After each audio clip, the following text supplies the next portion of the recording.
Hey, LeBron. At this point, there's nobody in NBA history that knows how to prepare for a season. Vince Carter, literally the only one, right, that had year 22, and he was playing in a bit more of a limited role.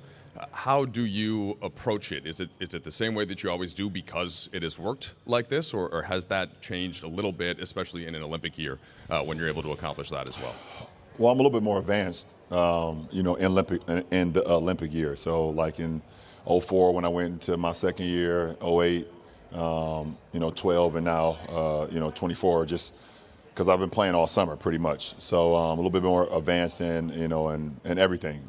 So excited about that. Excited about getting to work tomorrow, and should be fun. Should be fun. Really fun.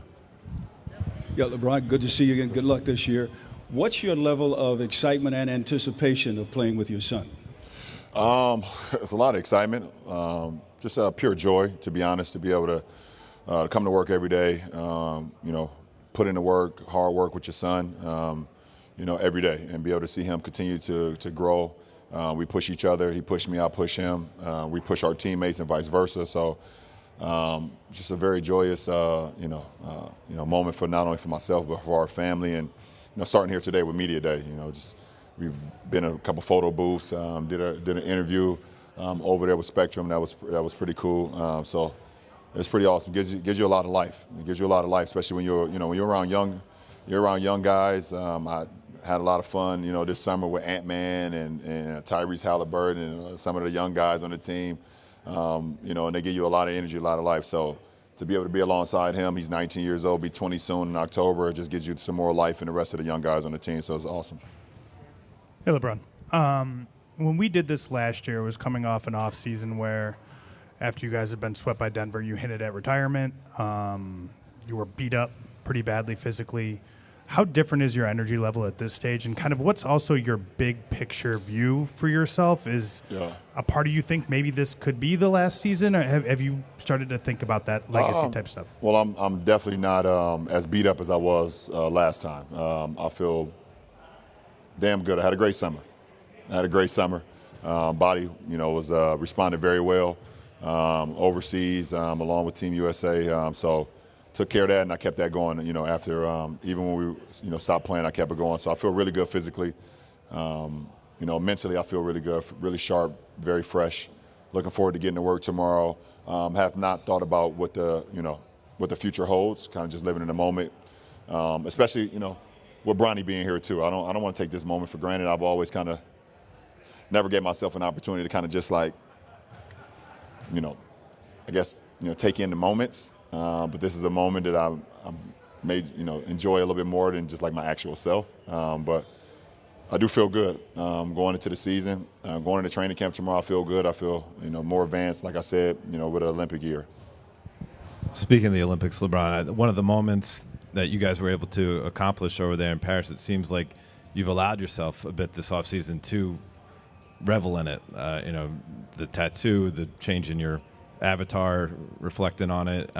You've shared some photos from your guys' accomplishments over there. What did it mean for you, and did it add any fuel in the tank? Not that I'm suggesting it was waning, but it was like I got to feel that championship feeling, that gold medal feeling, and did it have any kind of impact on how much longer you could play in the NBA? Well, I definitely got an opportunity to just enjoy the moment, enjoy what we were able to do, what we were able to accomplish. When you're along 11 other unbelievable, great talents, some of the best talent we've ever seen, it gives you a lot of joy to be able to play the game, play it at a high level, come to work every day, push each other, and for myself individually to go out there at my age, the miles that I have, and to be able to play at the level I played at. It gave me even more a sense of, I do have a lot in the tank, a lot, and I can help a big part of a team win the ultimate, and whatever, if it's gold or if it's a Larry O'Brien trophy or whatever the case may be, I could still get it done. So that was pretty cool, just from an individual standpoint, to know that you could be out there with the best players in the world and still be able to have a big part of it, not only on the floor but off the floor too. So that was dope. LeBron, you're coming off a career year from your three-point percentage. JJ's talked about you taking more threes, playing off the ball a little bit more, stuff you've done in the past. But what have those conversations been like between you two in terms of like your role and maybe it shifting a little bit this season, if at all? My role is whatever it takes for our team to win. I mean, listen, I can do whatever. I can literally do whatever on a basketball floor. So it's not hard to plug me into whatever that game, whatever that moment needs to entail, or so if it's me playing off the ball and JJ want me to shoot more threes, or if it's me playing on the ball and getting guys involved, I can literally do everything out on the basketball floor. So I think it worked well for our team. LeBron, your relationship with JJ has evolved from competitor to podcast partner, now player coach. What have you learned in those evolutions, in those steps? And I guess specifically what have you learned, I know it's early stages, but just these past few months in that player-coach relationship about JJ specifically? Well, we haven't got to work yet. We've had like our individual workouts and things of that nature, but we haven't actually had practice.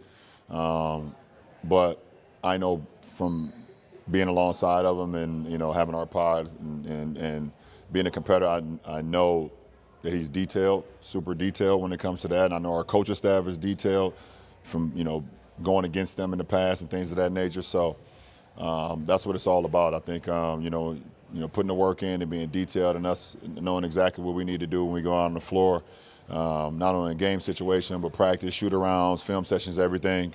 That's something I know just because of my relationship previously before he became the head coach of the Lakers. Hey, LeBron. I think when people talk about your length of career, they think about all the physical endurance you've had, but what's underrated is the mental hurdles of getting through the monotony of doing the same thing year after year after year. You mentioned Bronny giving you some additional life.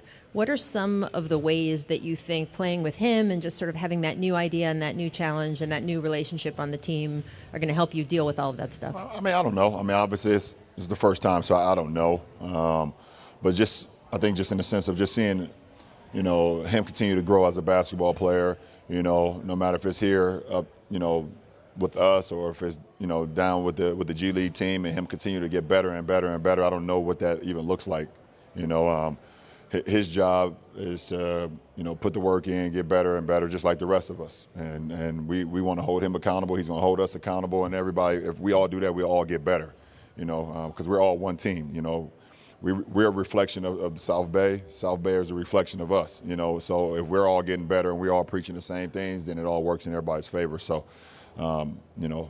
there's no substitution for hard work and continue to grow and stacking days. And I know he's going to do that because that's just what he's about. Hey, Bron, good to see you. Ahead of this historic moment, you mentioned that you and Bronny discussed certain things, such as, he's not allowed to call you dad on the court. What other things have you guys discussed behind the scenes to make this milestone work? And in addition to that, we all know when you expressed that this dream started for you, but personally, when did you decide it was your dream to play with your son? Well, I mean, we don't, to be honest, if you have kids, I'm at my age and his age, there's not really much interaction going on a day-to-day basis. I mean, he comes down, he eats, he goes to his room, plays a video game. I'm down there with my wife, we watching a movie, and stop in.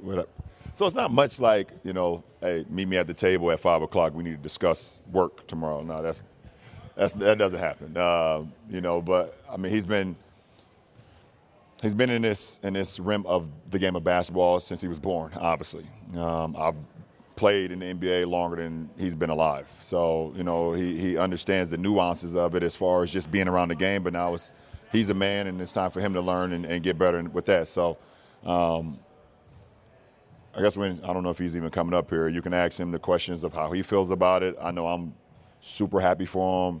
Our family's super proud of him. And, that's pretty much it. I mean, if we get a couple opportunities out on the floor throughout the course of the season, obviously that's going to be amazing. It'd be awesome, we wait for that moment when it happens and then go from there. You mentioned the joy, being in the moment. Was there something this offseason with the game of basketball that you were reintroduced to that you might have lost touch with? that I lost touch with? No, I don't ever lose touch with with the game of basketball. But it felt damn good to play. It felt great to play meaningful basketball, like literally play for the highest level. We had like 2 Game 7s back to back, one versus Serbia and then that last one versus France, where it was like oh shit, this is why those text messages went out. This is why those calls happened.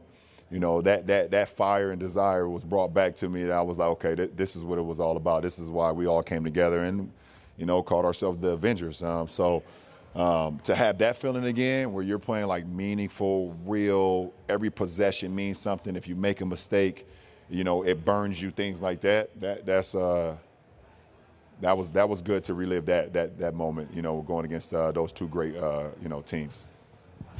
Hey, LeBron, to flip it a little bit, actually quite a bit. I'm sure you saw the news about Dikembe Mutombo today, a player you competed against.